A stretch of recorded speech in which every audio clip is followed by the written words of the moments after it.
Hi, welcome back to today's mini vlog. ಚಿನ್ನು ಮನೆ ತುಂಬಾ ಸಾಮಾನು ಅಡಿಗೆ ಮನೆ ಸಾಮಾನೆಲ್ಲ ಕಿತ್ತಾಕಿ ವಾಪಸ್ ಬಂದ ನನ್ನ ಹತ್ರ.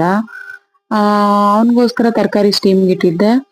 ರೆಡ್ ರೈಸ್ ಅನ್ನಕ್ಕೆ ಇಟ್ಟಿದ್ದೆ. ಇವತ್ತು ರೆಡ್ ರೈಸ್ ಊಟ ಮಾಡ್ಬೇಕು ಅನ್ಸಿತ್ತು. ರೆಡ್ ರೈಸ್ ತರಿಸಿ ನೆನೆಸಿ ಅನ್ನಕ್ಕೆ ಇಟ್ಟಿದ್ದೆ.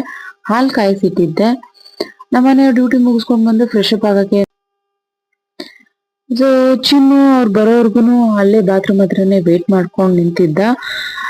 ಅವ್ರ ಪಪ್ಪ ನಮ್ ಮಾರ್ನಿಂಗ್ ಇಂದ ತುಂಬಾ ಮಿಸ್ ಮಾಡ್ಕೊಂಡಿರ್ತಾನೆ. ಅದಕ್ಕೋಸ್ಕರ ಅವ್ರು ಬಂದ ತಕ್ಷಣನೇ ಅವರೇ ಬೇಕು ಅಂತ ತುಂಬಾ ಹಠ ಮಾಡ್ತಾನೆ. ರೆಡ್ ರೈಸ್ ಆಗಿತ್ತು, ದಾಲ್ ಮಾಡಿದ್ದೆ ತರಕಾರಿ ಹಾಕಿ ಅಂಡ್ ಬೀಟ್ರೂಟ್ ಪಲ್ಯ ಮಾಡಿದ್ದೆ. ಸೊ ಇದಾಗಿತ್ತು ಇವತ್ತಿನ ನನ್ನ ಮಧ್ಯಾಹ್ನದ ಊಟ. ಅಂಡ್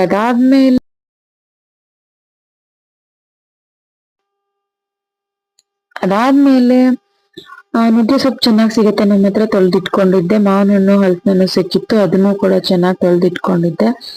ಶೇಂಗಾ ಹುರಿದಿಟ್ಕೊಂಡಿದ್ದೆ, ಶೇಂಗಾ ಚಟ್ನಿ ಮಾಡೋಣ ಅಂತ. ನುಗ್ಗೆ ಸೊಪ್ಪು ಹಾಕಿ ಬೇಳೆ ಸಾಂಬಾರ್ ಮಾಡಿದ್ದೆ, ಚೆನ್ನಾಗಿ ಮುದ್ದೆ ಜೊತೆಗೆ ತಿನ್ನಕ್ಕೆ ಅಂತ. ಅದ್ರ ಜೊತೆಗೆ ವೈಟ್ ರೈಸು ಕೂಡ ಮಾಡಿದ್ದೆ. ಊಟ ಎಲ್ಲ ಆದ್ಮೇಲೆ ಪಾತ್ರೆ ಎಲ್ಲ ಎತ್ತಿಟ್ಬಿಟ್ಟು ಚಿನ್ನು ಜೊತೆ ಆಟ ಆಡೋಣ ಅಂತ ಬಂದೆ.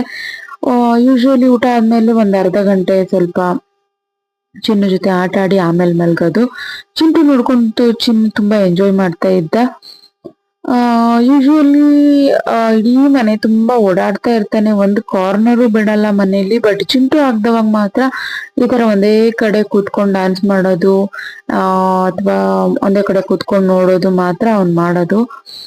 ಅಂಡ್ ಇವತ್ತಕ್ಕೂ ಹೊಟ್ಟೆ ತುಂಬಾ ಊಟ ಮಾಡಿ ಚೆನ್ನಾಗಿ ಆಟ ಆಡ್ತಾ ಇದ್ದ. ಅಂಡ್ ಅದಾದ್ಮೇಲೆ ಅವನಿಗೆ ಡೈಲಿ ನೈಟ್ ಒಂದ್ ಬಾಳೆಹಣ್ಣು ಕೊಡೋದು ರೂಢಿ ಇದೆ. ಸ್ವೀಟ್ ಮಿಕ್ಲಿ ಬಾಳೆಹಣ್ಣು ಅದೊಂದು ತಿಂದು ಚೆನ್ನಾಗಿ ಮಲ್ಕೋತಾನೆ. And it is good for health also. Digestion ಚೆನ್ನಾಗಾಗತ್ತೆ ಮಕ್ಳಿಗೆ ಕೊಟ್ರೆ. ಅಂಡ್ ನಮ್ ಚಿನ್ನು ಎಲ್ಲಾ ಫ್ರೂಟ್ಸ್ನು ಚೆನ್ನಾಗಿ ತಿಂತಾನೆ. ಅದಾದ್ಮೇಲೆ ಮಲ್ಕೊಂಡಿದ್ದು. ಇದಾಗಿತ್ತು ಇವತ್ತಿನ ನನ್ನ mini blog. and thank you for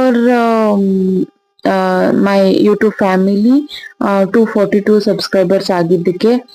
and keep supporting me. and ಇನ್ನೂ ಏನಾದ್ರು ಚೇಂಜಸ್ ಬೇಕು ಅಂದ್ರೆ ಕಮೆಂಟ್ ಮಾಡಿ. and please subscribe to my channel.